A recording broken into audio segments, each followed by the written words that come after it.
নদীৰ পানী কম আছে নেকি এইফালে নদীত নামিকে নদীত নামি যাওয়াত আমি দেখা পাইছোঁ এই ইয়াৰ পৰা সেই তালৈকে দেখা পাইছোঁ মানুহটো যাই আছে মই ভাবিছোঁ সিফালে যাই জানো উঠব তাৰপিছত আৰু মই সিফালে লক্ষ্য নকৰিলোঁ মই ভাবিছোঁ সিফালেদি উঠি যাব আগত দুটা মানুহ আছে আৰু সিহঁতে কৈছে নদী পাৰ হ'ম মই কৈছোঁ ইফালে নদীত পাৰ নহ'বি বক্সনৰ খুঁটা আছে সেই আগেদি নাম তহঁতে গেলি তাৰপিছত এনেকৈ কোৱাত মানে সেই পাৰত দুটা ল'ৰা দেখা পালে সি বোলে উঠবা নৰে সৰু ল'ৰা দুটা দেখা পালে তাৰপিছত বোলে বাঁহ এডাল দিছিলে উঠবা কাৰণে তাৰপিছত ধৰবা কাৰণে কৈছে বোলে ধৰ বাটটো ধৰব নলা তাৰপিছত মানুহটো বোলে তল গ'ল তল যাওঁ তেতিয়া আৰু মানুহটো মানে খবৰ কি নাম দেখাটো এই হেৰি বিশ্বাস কি জগদীশ বিশ্বাস কিমানমান বয়স হৈছে মানুহটো মোটামুটি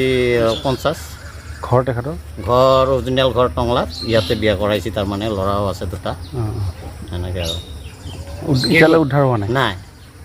মানুহটো মানে নাপাতাই আৰু মানে তল গ'ল আৰু মানে পোৱা নাই ইয়াত আৰু ক'ত পাব মানুহটো জানো উঠি যাই আছে কি কাৰণত আছিল ইফালে ইপাৰত আছিল সি মৰা পৰিবৰ কাৰণে সেই দুলাল মণ্ডল বুলি মানুহ এজন মৰিছে তাক মানে সকানত মানে মৰা পৰিব আহিছিল আৰু ঠিক আছে